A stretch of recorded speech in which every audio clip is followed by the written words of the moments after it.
में सैया सखी ऐसन रहले भूल गइल दूनो फुलावाना हो। रतिया में सैया सखी ऐसन रहले भूल गइल दूनो फुलावाना हो।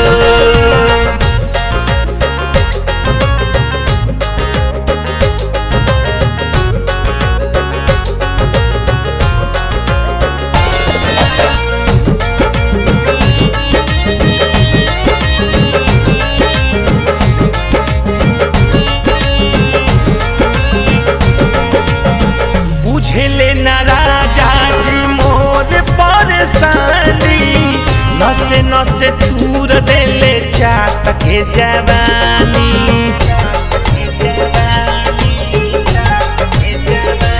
ओ बुझले न राजा जी मोर परेशानी नसे नसे तूर देले चाट के जवानी।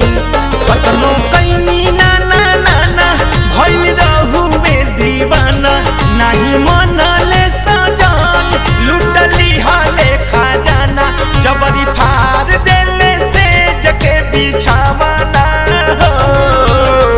रतिया में सैया सखी ऐसन रहले भूल गइल दूनो फुलावाना हो।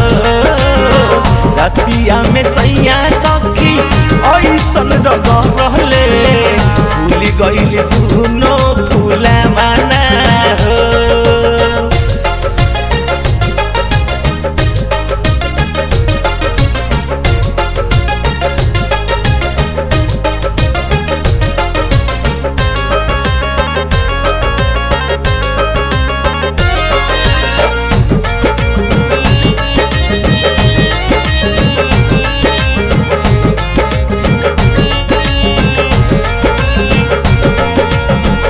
रही नादान पिया मिलले हाथा काठा जबरी हटा देले खींच के दुपट्टा।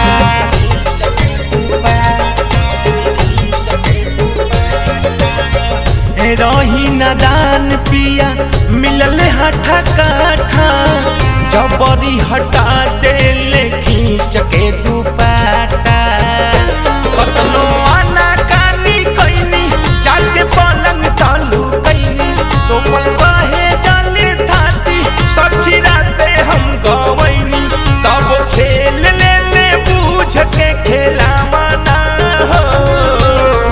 रतिया में सैया सखी ऐसन रहले भूल गइल दूनो फुलावाना हो।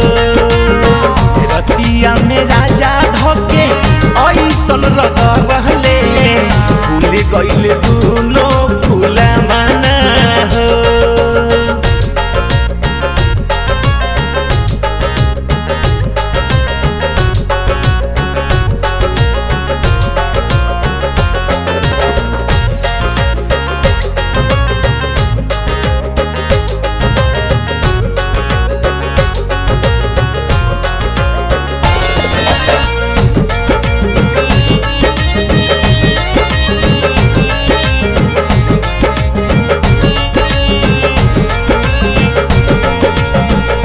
ऐसन दुख राते देले रिंकू ओझा सहल न जलाई दर्द के बोझा।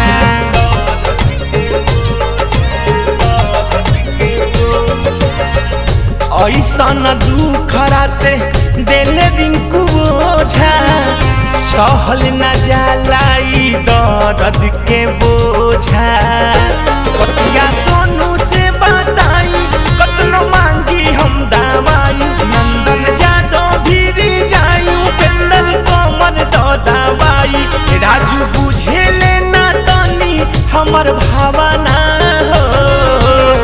रतिया में सैया सखी ऐसन रहले भूल गइल दूनो फुलावाना हो।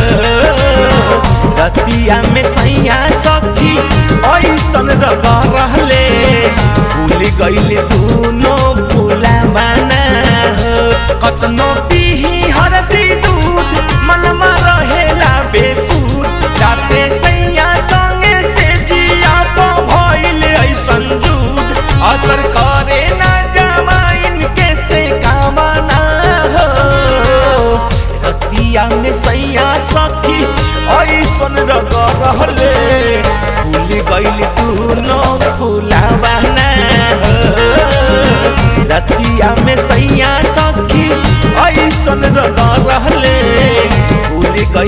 दूनो